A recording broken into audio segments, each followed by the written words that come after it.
In this video, I'm going to be talking about the Yuan-Ti reprint in Monsters in the Multiverse, starting out with their flavor text. Yuan-Ti were originally humans who transformed themselves into serpent folk through ancient rituals. Most Yuan-Ti were corrupted into monsters by those rites, but some Yuan-Ti instead became a new people who mix characteristics of humans and snakes. Blessed with resistance to magical and poisonous effects by the rituals that created them, each of these Yuan-Ti manifest their serpentine heritage in a variety of ways. A forked tongue, snake eyes, a snake-like nose, or some other Ophidian characteristic. However a Yuan-Ti looks, they have the power to pursue great good or evil in the multiverse. As for their traits, we are a humanoid, we are medium or small, we choose the size when we select the race. We have movement speed of 30 feet, dark vision out to 60 feet. We have magical resistance, which is advantage on saving throws against spells specifically. We have poison resilience, which gives us advantage on saving throws to both avoid or end the poison condition on ourselves, and we also have resistance to poison damage in general. And we have serpentine spellcasting. This allows us to know the poison spray cantrip, as well as animal friendship as if it were a cantrip, though we can only target snakes. And then starting at 3rd level, we also get suggestion. We get to choose our spellcasting modifier when we first select the race. So starting out, magic resistance is solid. Now, how solid it is varies on how your DM is going to interpret it. Some of the monsters have innate spellcasting, and some will interpret innate spellcasting against magic resistance, though I wouldn't. If it's a spell that a NPC can cast, then this should give resistance to it or advantage against it, as far as I'm concerned, though your mileage may vary depending on your DM. Poison resistance is really solid.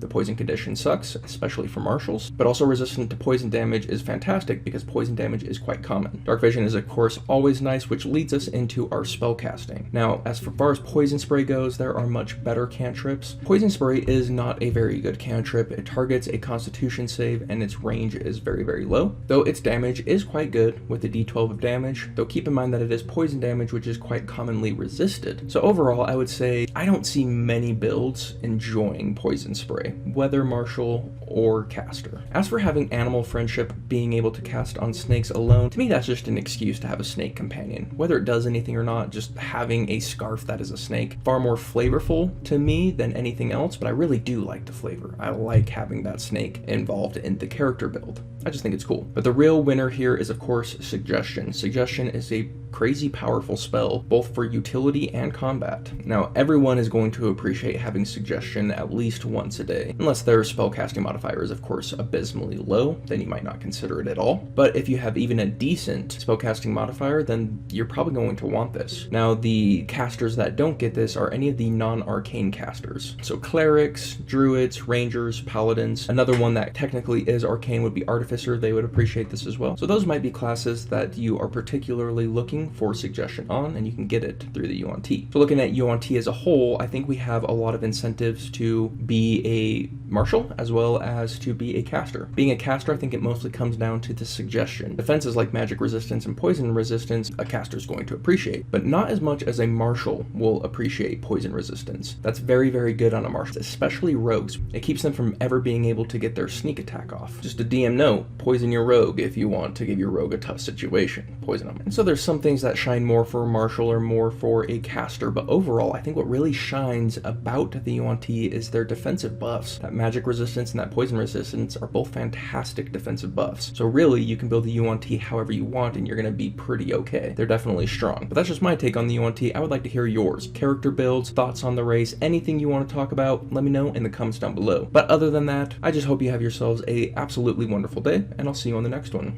Later.